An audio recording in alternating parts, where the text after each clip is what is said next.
Oke, kita mulai ya, karena waktunya sudah tepat jam 20.00. Bismillahirrahmanirrahim. Assalamualaikum warahmatullahi wabarakatuh. Selamat malam semuanya.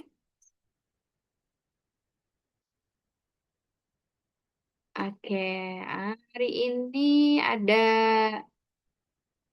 Mbak Sri, Nadia, Aan, dan Rara. Baik.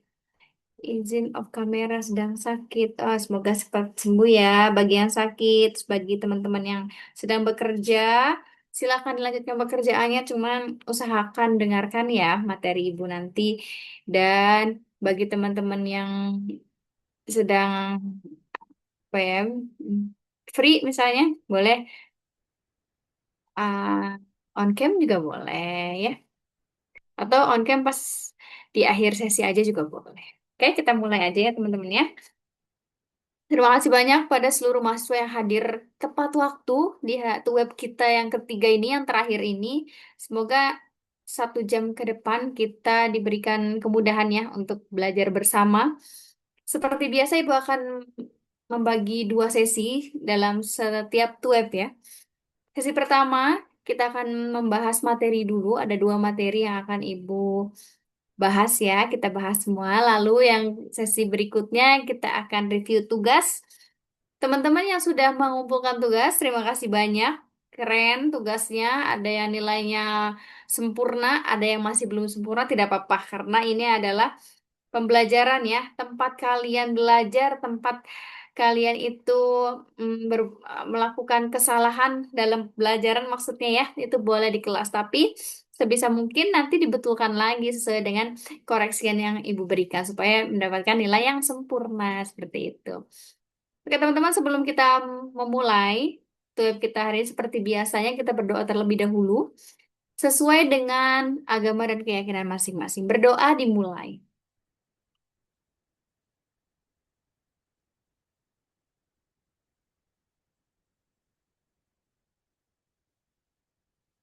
Oke, berdoa selesai.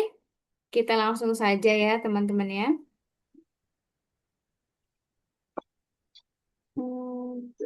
Share dulu kita materi yang pertama dulu ya. Ini siapa yang WhatsApp dulu? Hmm.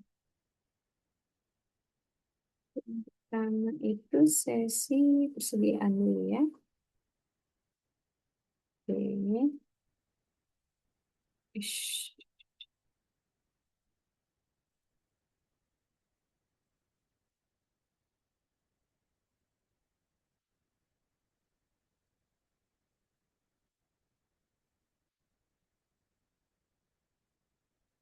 Oke. Terlihat ya teman-teman ya slide-nya.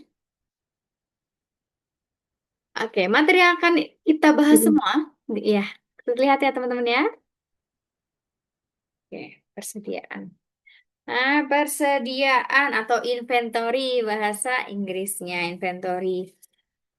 Oke, kita bahas sedikit demi sedikit ya, pelan-pelan aja. Pengendalian persediaan. Persediaan atau inventory merupakan barang yang disimpan oleh suatu organisasi untuk memenuhi permintaan yang dapat diantisipasi atau diperkirakan. Contohnya raw material, in process, final product, peralatan, komponen, dan lain-lain. Kalau biaya untuk mengelola persediaan itu relatif besar ya teman-teman ya. Lalu perusahaan manufaktur di Amerika, biaya untuk mengelola persediaan itu 30% dari total nilai persediaan. Gitu. Ini apa namanya, biaya untuk pengelolaannya saja ya. Itu cukup besar ya, 30% dari 100 gitu. Lalu manajemen persediaan itu bertujuan untuk menentukan kuantitas dan waktu yang akan melakukan pemesanan atau produksi. Teman-teman kemarin sudah mengerjakan tugas kan? Kapan berapa sih inventory atau persediaan yang harus kita keep, harus kita punya, yang harus kita stok di usaha kita gitu. Apakah itu satuannya skala besar kah atau skalanya masih kecil? Stoknya saya emang masih kecil Bu, karena emang bisnisnya kecil-kecilan dulu gitu. Ada yang saya sekalian besar nih Bu. Sekalian bertonton, misalkan beratnya satuannya ton misalnya, jadi kuantitasnya memang besar gitu. Dan waktu untuk melakukan pemesanannya juga terukur semua supaya manajemen inventorinya atau manajemen persediaannya itu lancar seperti itu. Lalu fungsi atau peran persediaan, apa sih fungsinya? Fungsinya adalah memenuhi variasi permintaan yang tidak terduga, tidak dapat diketahui dengan pasti. Nah, ini mengantisipasi kelebihan dan kekurangan persediaan pastinya. Kadang ada kan, kita kalau misalkan beli sesuatu, oh maaf ya stoknya habis, wah customer pasti kecewa ya kan? Atau justru kita malah kelebihan persediaan. Apa yang akan terjadi ketika bisnis kelebihan persediaan? Yaitu bisa jadi kalau makanan bisa jadi busuk ya. Kalau misalkan barang yang tidak bisa disimpan lama jadi rusak seperti itu. Lalu memenuhi permintaan musiman atau siklus. Jadi perlu menyediakan persediaan ketika kapasitas produksinya terbatas. Lalu memanfaatkan diskon atau potongan harga juga. Memesan persediaan dalam jumlah besar daripada melakukan banyak pemesanan dengan jumlah persediaan yang lebih sedikit ya.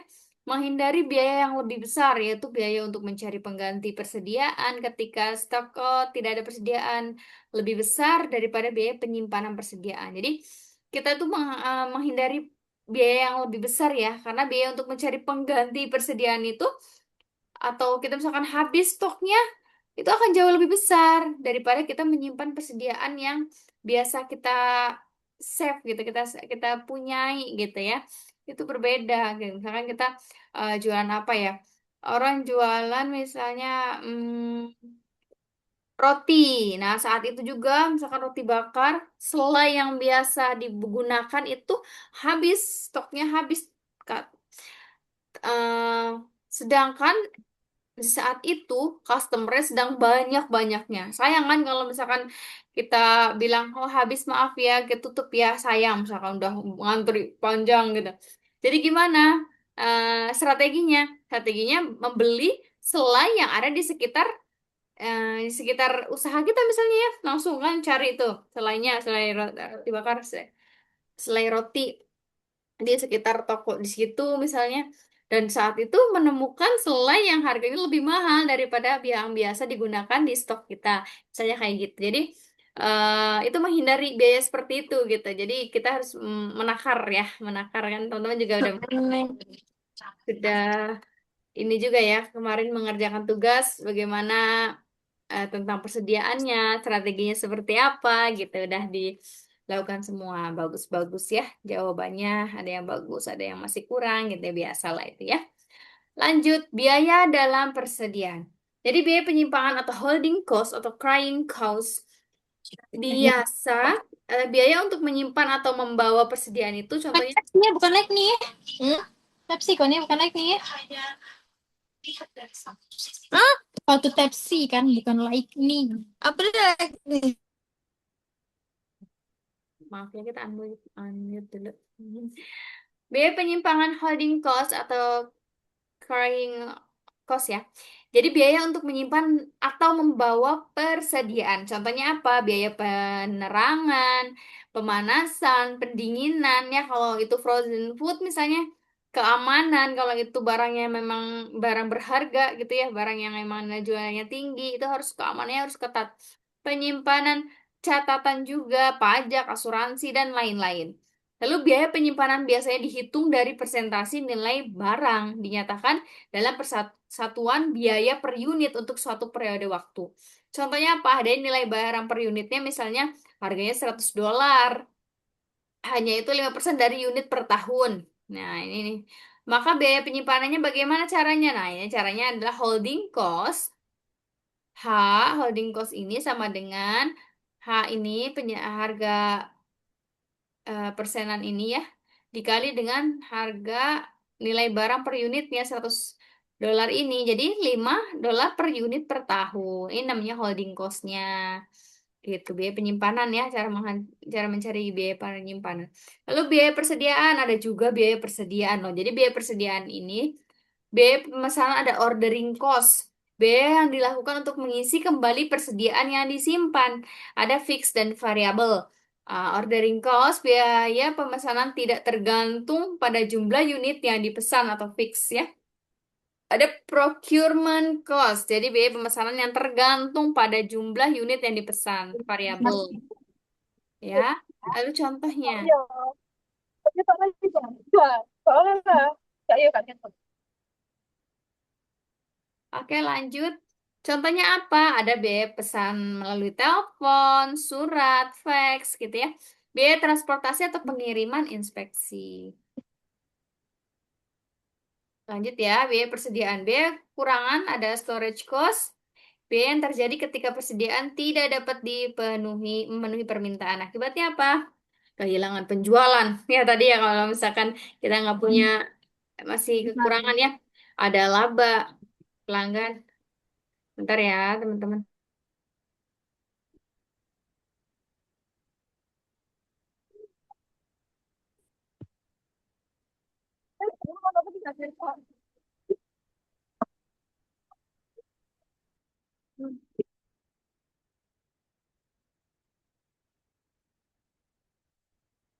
Ya,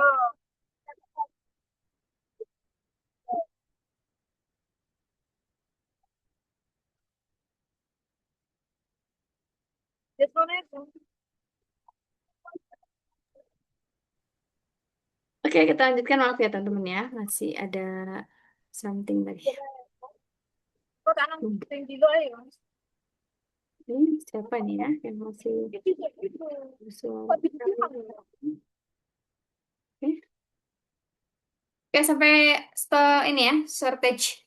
Jadi akibat dari shortage itu adalah kehilangan penjualan, kehilangan laba dan pelanggan pastinya. Kalau persediaannya tidak memenuhi permintaan, kayak tadi ya, misalkan yang penjual roti bakar kehabisan selai di saat pelanggan itu masih banyak sekali gitu. Bisa jadi dia kelamaan nih ditinggal kayak gini kan, bisa jadi kayak gitu ya. Lalu pindah ke penjual yang lain, misalnya kayak gitu sama aja ya.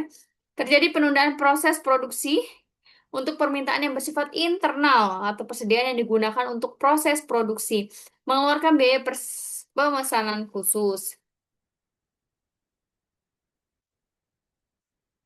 Model Economic Order Quantity, EOQ-nya. Pemesanan dengan jumlah tetap sama dilakukan ketika persediaan mencapai tingkat tertentu. Bertujuan untuk menentukan ukuran pesanan yang optimal yang meminimumkan biaya. Asumsinya dalam model EOQ, permintaan diketahui dengan pasti deterministik ya, relatif konstan sepanjang waktu, waktu antar tiap pesanan adalah konstan, tidak diperbolehkan adanya kekurangan persediaan, seperti itu. Nah, ini siklus pesanan persediaan ya teman-teman ya. Ada inventory order cycle. Kalau dulu kita pernah belajar product life cycle. Kalau sekarang inventory order cycle, Masya Allah. Jadi, siklusnya apa sih Bu ini artinya? Nah, bagi misalkan, aduh aku belum pernah nih lihat kurva ini itu apa sih? Nah, ini ya. Jadi ada tingkat persediaan, ini pemesanannya. Waktu antar pesanan ya. Kuantitasnya di sini, kuantitas itu apa ya, kuantitas pemesanan. Jadi yang memesannya itu segini pemesannya. Ketika kita memesan, misalkan kita nyetok roti tadi ya, selai roti bakar itu nyetok setiap bulannya 5 kaleng setiap varian, misalnya 5 ember itu tuh ya, ember selai yang besar tuh yang 1 kilo. Jadi kan misalkan 5 rasa ya dikali aja, dikali 5 dikali 3 varian, 15 lah ya, 15 liter misalnya. Nah, 15 liter di hari pertama di awal bulan misalnya. Lalu sudah jualan ya, ini ya, udah ada di sini ordering, di sini ada uh, transaksi sama customer gitu ya, sama habis gitu ini ya, ada penjualan di sini. Dan sebelum itu habis, misalkan sampai setengah ya, setiap variannya, misalkan tinggal satu lagi nih, satu kaleng, satu apa namanya, 1 liter setiap variannya misalnya. Lalu si penjual harus reorder, membeli lagi inventory selainya di saat ini, di waktu yang ini yang udah tinggal satu nih, harus beli lagi, kalau tidak nanti bisa-bisa kehabisan. Lalu kalau kehabisan bagaimana? Kehabisan pastinya harus membeli selai di sekitar toko situ ya, di sekitar rumah makan ya misalkan, atau di sekitar kedainya. Jadi harus jangan sampai mencapai titik ini gitu Kak, untuk membeli kembali reorder point membeli kembali inventory yang biasa, yang apa ya, inventory yang wajib gitu ada, karena roti bakar kalau tidak ada selai kan tidak enak ya, nah gitu. Ya harus ini, jadi ketinggal satu, tinggal 1 liter nih di setiap variannya, harus beli lagi, order lagi di tempat distributor yang utamanya. Jadi jangan sampai ganti distributor kayak gitu ya. Nah, ini pemesanan dilakukan di sini nih. Jangan sampai mepet sekali. Pas habis beli, jangan, itu bakalan apa ya, lebih besar kosnya nantinya gitu ya. Lalu ketika udah habis beli lagi, ada di sini titik sini lagi. Lalu ada penjualan di sini. Nah, di titik sini udah mulai harus reorder lagi sampai sini dan seterusnya gitu ya. Ini cara menghitungnya teman-teman. Teman-teman nggak perlu pusing harus mengikuti apa namanya, ngikutin rumus aja ya. Ini rumus-rumusnya masih mudah ya kan. Rata-rata persediaannya ditambahkan semua. Dari mulai 0, 10. Nah, ini tingkat persediaan ditambahkan, dibagi dengan waktunya ada 6 ya. Jadi kayak gitu aja mudah kan. Ini seperti biasa aja. Nah, anak IPA, IPS semuanya bisa kok. Saya ulang aja ini ya.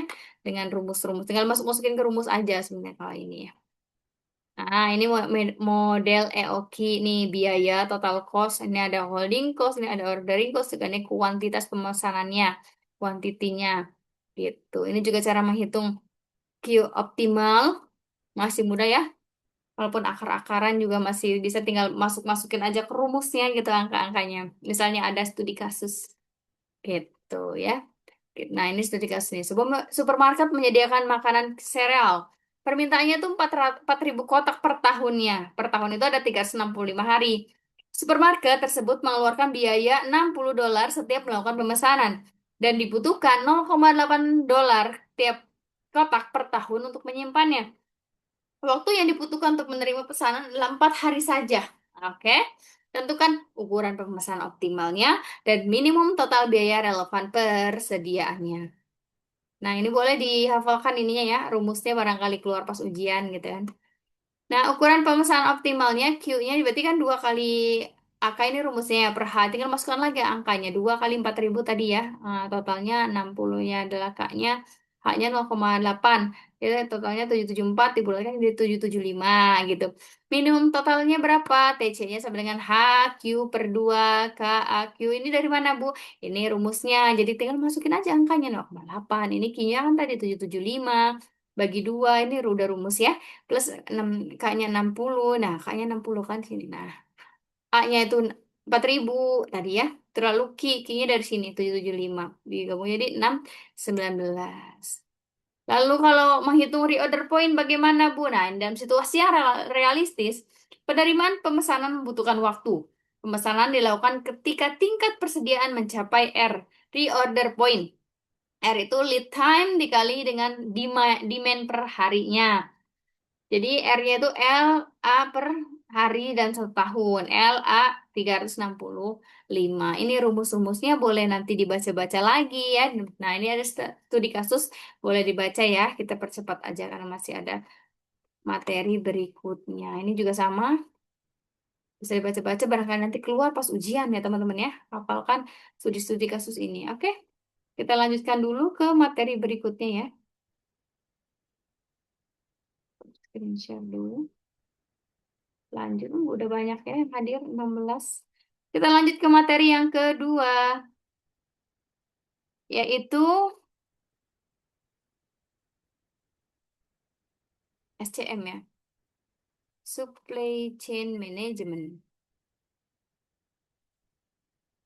Bagi teman-teman yang baru bergabung, selamat bergabung. Kita sudah melewati satu materi, dan membahas satu materi. Materi berikutnya adalah supply chain dan supply chain management. Nah, teman-teman kemarin sudah mengerjakan tugas yang ketiga, tugas terakhir ya. Jadi sebisa mungkin ya sempurnakan lagi bagi yang belum sempurna.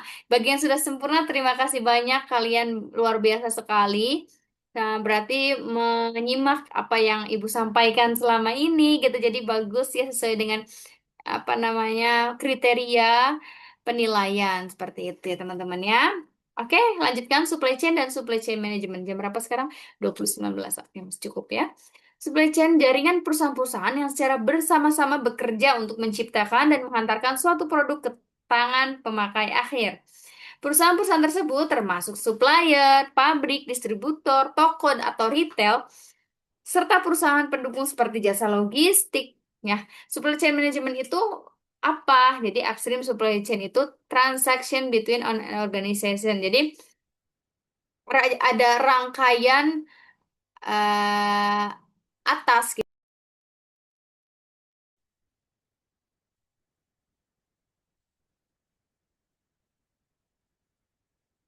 Oke, putus teman-teman. Kita lanjut lagi ya. Putus sendiri dia. Hmm. Oke, lanjut ya. Sampai mana kita tadi? Nah, jadi supply chain jaringan fisik perusahaan yang terlibat dalam memasok bahan. Nah, memasok bahan baku, produksi sampai mengirimkan ke konsumen. Jadi SCM ini adalah metode, alat, atau pendekatan pengelolaannya. SCM itu bukan hanya urusan internal, tapi juga eksternal juga. Gitu. Nah, ini gambar struktur SCM. Ada hulu, ada hilir. Jadi, dari hulunya siapa aja? Ada supplier, ya tadi yang Ibu kasih tahu kalau misalnya ada yang atas, ada yang bawah. Itu mestinya ada hulu dan hilir. Kalau air itu mengalir ya dari hulu ke hilir ya. Ya, dari supplier, ke manufaktur, ke distributor, ke retailer toko, ke konsumen. Contohnya tadi ya, yang paling mudah kita temukan di sekitar kita, misalkan tukang roti bakar ya. Roti bakar premium misalnya, dia suppliernya apa? Suppliernya berarti kan ada tepung-tepungan untuk membuat rotinya. Lalu supplier, apalagi supplier selai. Pastinya dari tadi kita bahas selai dari awal ya. Jadi kita lanjutkan saja selai itu. Selai itu jadi supplier yang terbaik misalnya ya. Apa merek apa Elmer, merek apa lagi? Banyak lah ya merek-merek selai-selai yang untuk roti bakar gitu. Jadi ini suppliernya dipilih yang terbaik, yang termurah pastinya ya, bukan nggak termurah sih. Ya, kalau premium pastinya nggak lihat murah ya, tapi itu yang terbaik, apalagi ya, terenak rasanya gitu. Tapi kalau misalnya yang kualitasnya biasa, misalnya mereka pasti carinya yang paling murah gitu ya, kayak gitu. Yang bersaing lah gitu, bersaing harganya masih bersaing, tapi kualitasnya bagus. Misalnya cari yang seperti itu juga ada ya kan, macam-macam lah di pasar itu. Oke, lalu manufaktur. Jadi diolah ya di manufaktur ini, lalu di distributor. Kalau misalkan ini yang agak panjang ya ininya ya, struktur SCM-nya lebih panjang lagi. Ini misalkan supplier ini yang biasanya besar-besar ya. Misalnya supplier apa? Supplier hmm, besi misalnya ya, lalu diolah di pabrik, lalu ke distributor, ke retail, ke toko-toko bangunan, lalu masuk ke konsumen langsung ya, ke konsumen akhir seperti itu. Rantainya ini ya, yang pertama supplier. Jadi jaringan bermula dari sini yang merupakan sumber yang menyediakan bahan pertama, di mana rantai penyaluran baru akan dimulai. Nah, bahan pertama ini bisa dalam bentuk bahan baku, bahan mentah, bahan penolong, bahan dagangan, suku cadang dan lain-lain. Lalu chain 1, 2, dan 3, supplier, supplier, manufaktur, distribution. Barang ini sudah jadi yang dihasilkan oleh manufaktur. Jadi sudah mulai harus salurkan pada pelanggan gitu. Walaupun sudah tersedia banyak cara untuk menyalurkan barang ke pelanggan, yang umum ini adalah melalui distributor dan ini biasanya ditempuh sebagai sebagian besar supplier supply chain ya.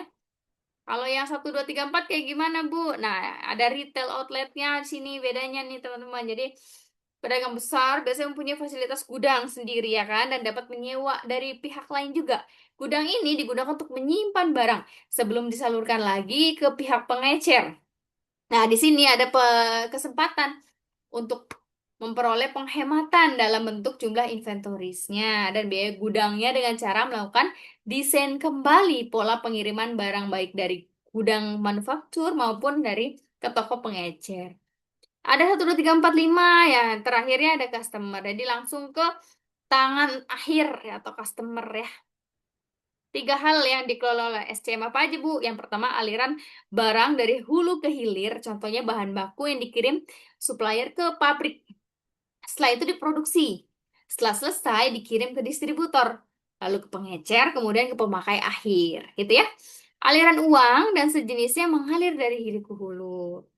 Lalu aliran informasinya yang bisa terjadi dari hulu ke hilir atau sebaliknya ya. Kalau uang kenapa Bu? Kebalik. Iya dong, kan customer bayar ke pengecer, pengecer bayar ke selanjutnya ya tadi distributor, bayar ke manufaktur, bayar ke supplier gitu ya. Misalnya. Oke, lanjutkan. Apalagi nih? Nah, financial invoice term, material, bahan baku, informasi. Supplier satu, supplier 2, ya manufaktur, distributor, retail ya. Ada baru finansialnya tuh ke sini. Kebalik dia kalau finansial, material. Ada retail, retur ya, retur, recycle, repair tuh dari retail ke supplier ya, informasi order ramalan. Jadi alurnya tuh berbeda gitu teman-teman antara membuat suatu produk dengan ya pembayaran itu terbalik ya alurnya. Lalu ini X perusahaan biskuit. Nah, misalnya nih ada perusahaan biskuit teman-teman. Ya, kita dari tadi kita bahasnya roti bakar ya. Tapi yang di sini perusahaan biskuit kita beda lagi, cuma satu jenis lah ya. Pihak yang terlibat dalam supply chain-nya apa aja? Ada penghasil gandum nomor satu ini teman-teman, satu gandum nih.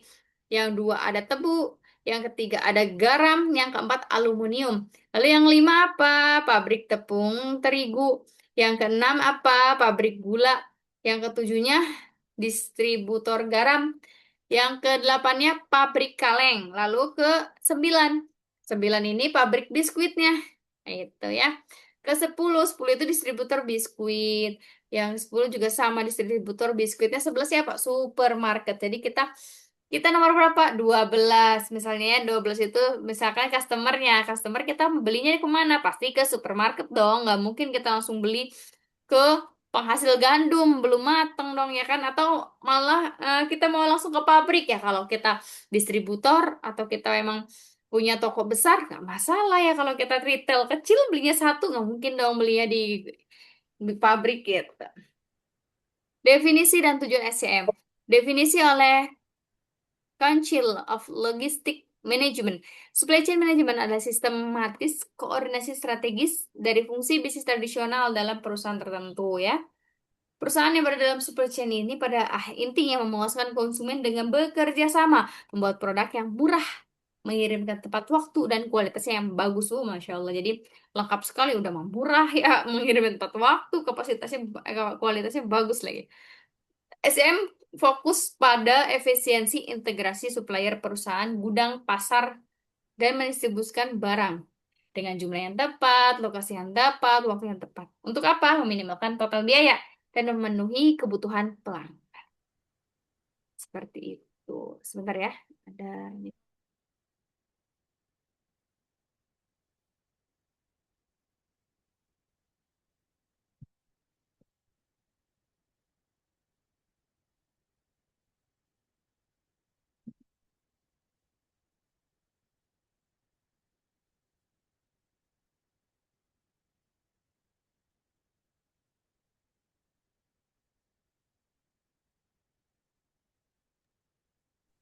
Baik, kita lanjutkan lagi.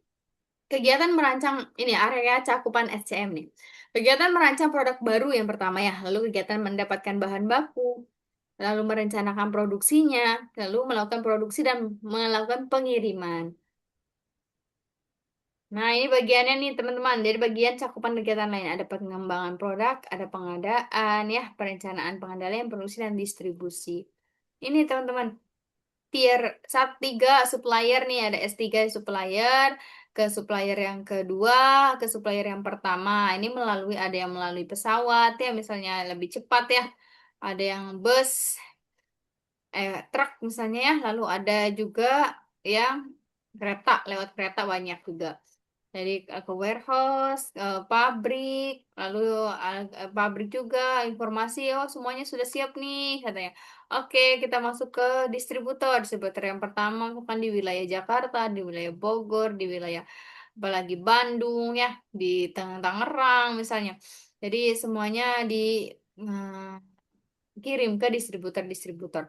Lalu masuk ke store-store-nya. Setelah itu masuk ke store-nya, lalu ke customer terakhir gitu. flow in supply chain. Jadi ada cash, produk, dan information. Ada tiga ya teman-teman ya. Ada supplier, manufaktur, distributor, dan retail. Melalui apa? Jalur udara ada, jalur laut ada, jalur darat pun ada. Nah, ini biskuit kaleng lagi nih, kayak tadi persis ya. Dari mulai penghasil gandum, garam, tebu, lalu pabrik-pabriknya satu-satu, lalu ke distributor terigu, distributor ke pabrik biskuit dijadikan satu di sini. Dan distributor supermarket panjang ya. Kalau dalam satu biskuit yang kita makan satu kepingnya itu ternyata proses mereka tuh panjang sekali. Gitu.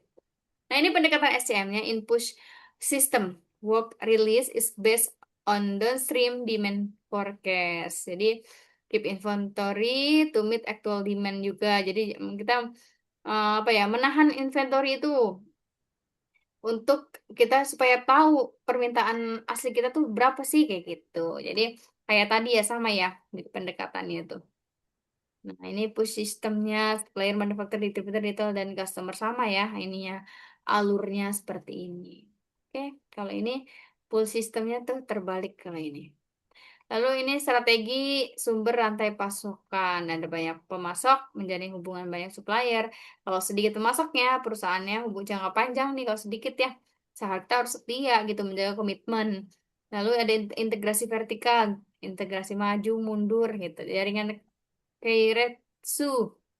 Ada perusahaan virtual juga di sini. Coba-coba baca lagi. Tantangannya apa aja sih? Ada tantangan yang pertama, ada kompleksitas struktur SCM, ada ketidakpastian juga ada ternyata ya. Ketidakpastian pembeli ya pastinya ya. Kalau ada udah buka dari pagi nih, tapi belum ada yang beli. Itu kan ketidakpastiannya. Ada ketidakpastian supplier juga. Pengirimannya kok lama sekali, harganya kok berbeda nantinya. Misalkan terigu aja berbeda-beda ya nanti ya. Karena naiknya cepat sekali, turunnya jarang gitu ya. Lalu ketidakpastian internal juga ada kerusakan mesin, ada kinerja mesinnya kurang, tenaga kerjanya misalnya tiba-tiba resign misalnya, jadi banyak sekali ternyata ketidakpastian itu dalam bisnis gitu. Kualitas produksi juga ada ketidakpastian. Kalau misalkan membuat roti ya, kadang rotinya itu betul bagus hasilnya, kadang misalkan bantet atau gosong itu ya tidak pasti juga kan ya. Misalnya roti. Oke, terima kasih. Selesai untuk materi yang kedua, teman-teman. Kita langsung masuk ke sesi yang berikutnya yaitu review tugas ya. Oke, review tugas.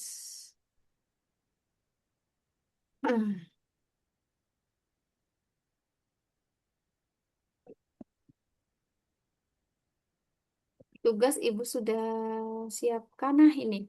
Ada 3 orang yang Ibu tadi download. Acak aja random Ibu ya pilihnya. Tidak pilih kasih ya, teman-teman ya. Jadi siapapun yang di review, siap-siap ya. Langsung fresh box meal prep.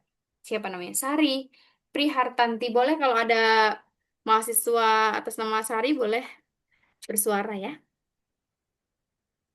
Oke Sari, latar belakangnya kita lihat teman-teman ya. Fresh box meal prep namanya.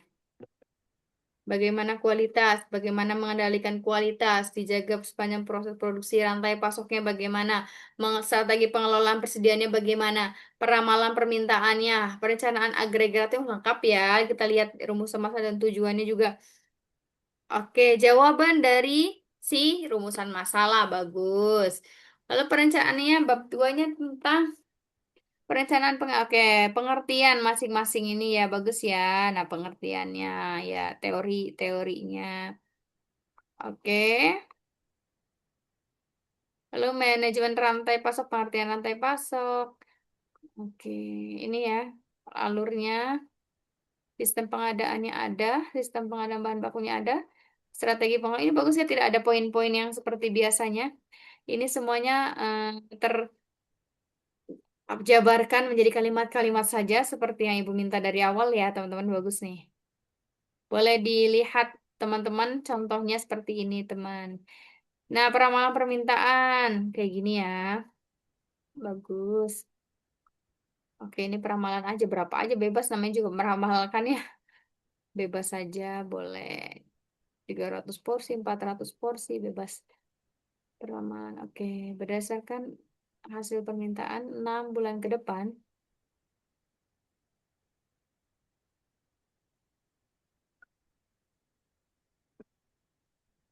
Ya, Ini agregat ya.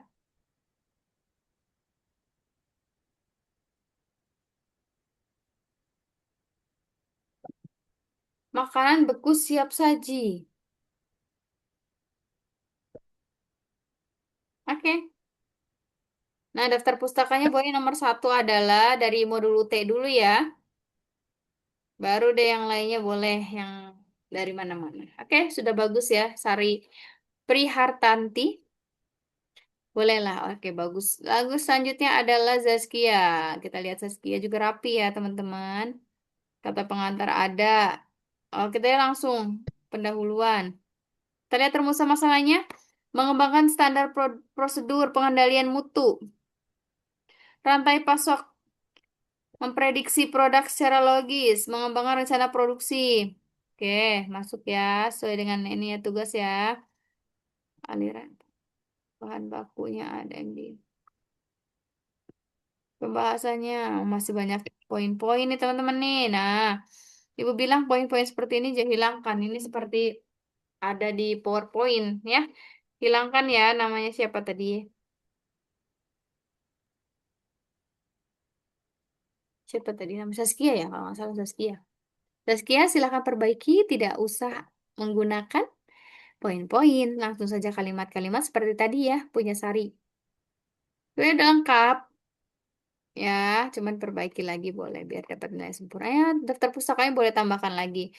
UT boleh di nomor pertama ya. Ini nama ininya dulu nih, nama penulisnya dulu, penulis bukunya siapa gitu ya. Kalau mau ini gimana Bu? Kalau daftar pustakanya sesuai dengan abjad boleh sih. Abjad yang penting ada ada modul dari UT. Oke? Bagus. Selanjutnya adalah yang ini dari Word ya. Nah ini. Punya siapa ya ini ya? Ibu random aja ngambil teman-teman nih. Ini namanya Muhammad Rizal. Kita lihat ya tontonnya. Random ya. Daftar isinya masih berantakan atau udah ini rapi teman-teman. Teman-teman bisa lihat sendiri ya. Masih kurang rapi Rizal. Pendahuluannya tidak ini terata kanan kiri. Lalu ini ada alenia menjorok ke dalam gitu ya tuh menulisnya ya. Tuh masih ada poin-poin juga. Sangat singkat analisanya, langsung ke kesimpulan. Kurang ini, tidak ada alurnya juga. Ini belum ya dari mulai poin-poinnya. Sangat singkat sekali. Semua pembahasannya tidak ada. Agregatnya juga nggak ada. Mana agregatan? Tuh kan tidak ada juga ya daftar pustakanya. Masih banyak nih yang harus diperbaiki. Rizal, siapa namanya tadi? Rizal ya. Muhammad Rizal Ferdiansyah, kalau ada orang yang boleh bersuara, kalau tidak ada, buat teman-temannya kalau ada yang kenal boleh sampaikan. Jadi masih banyak yang harus dibicarakan Rizal, masih banyak ya yang harus diperbaiki penulisannya. Terus lihat lagi instruksi dalam tugas 3 ini apa aja instruksinya, kurang lengkap ya poin-poinnya kurang lengkap, lalu tidak ada usah pakai dot-dot ya, tidak usah pakai kayak PowerPoint, pakainya kalimat atau lalu rumusan masalahnya ditulis juga, daftar pustakanya juga kurang, masih banyak ya. Silakan perbaiki supaya dapat nilai yang sempurna. Oke, teman-teman, ada pertanyaan sebelum kita tutup? Sepertinya sudah selesai materi kita. Hmm, Teman-teman yang udah mengerjakan udah selesai, silakan dicek ya nilainya berapa. Stop sharing. Silakan cek lagi berapa nilai teman-teman. Kalau sudah cukup, misalkan 90 cukup Ibu, udah nggak apa-apa. 95 dapatnya cukup Ibu, tidak apa-apa. Tapi kalau ada yang masih kurang nih, maunya 100, silakan perbaiki ya. Ada catatan-catatan di setiap mahasiswa Ibu kasih. Oke? Kalau tidak ada pertanyaan, kita langsung ke sesi berikutnya yaitu dokumentasi yang nanti Ibu akan cantumkan di e-learning kita. Boleh semuanya aktifkan kameranya. Udah lebih cepat selesainya nih ya teman-teman ya. Karena ibu review tugasnya cuma 3 teman-teman ya. Baru sedikit ya. Baru 16 kalau tidak salah di kelas ini. Boleh diaktifkan fotonya, kameranya boleh. Ya. Oke, baru ada Kak Mariska. Ya, teman-teman yang lain boleh. Iya, bagi yang sudah istirahat boleh bangun dulu sebentar. Tidak apa-apa ya, kita foto aja sebentar kok. Aduh, sudah dimatikan lagi boleh. Ya, tunggu teman-teman yang lainnya supaya lengkap ya. Jangan lupa nanti habis ini teman-teman mengisi link absensi. Jangan lupa tulis web 3.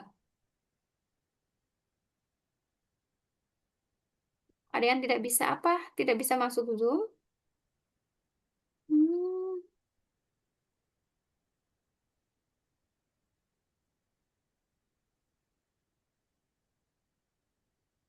bagi yang belum bisa tidak apa-apa. Nanti tulis saja alasannya kenapa ya. Oke, sudah semua? Yang lain belum bisa? Oke. Hmm. Oke, ada lagi yang mau foto sudah? Ada 18, lumayan banyak hari ini ya. Oke, cukup kalau gitu kita mulai ya semuanya menghadap ke kamera masing-masing, lalu boleh senyum, matanya boleh semuanya ke kamera. 1, 2, 3, senyum. Oke,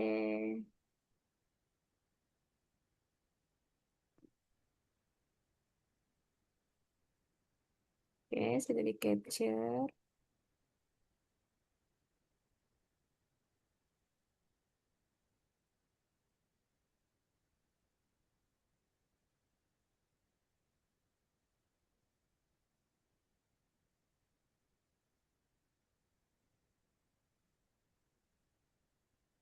Baik, cukup. Terima kasih banyak semuanya sudah hadir hari ini dan sudah hadir di web 1 dan 2 juga. Terima kasih banyak. Semoga ilmu yang didapatkan semoga bermanfaat untuk semuanya, untuk kedepannya, untuk bisnisnya teman-teman, baik bisnis yang baru atau bisnis yang melanjutkan gitu ya. Bermanfaat juga untuk keilmuan dalam bidang perkuliahannya. Semoga dipakai juga penulisannya dalam penulisan nanti akhir ya, karya ilmiahnya. Nanti juga tidak beda jauh nantinya cara penulisannya seperti itu dipakai semua ilmunya ya.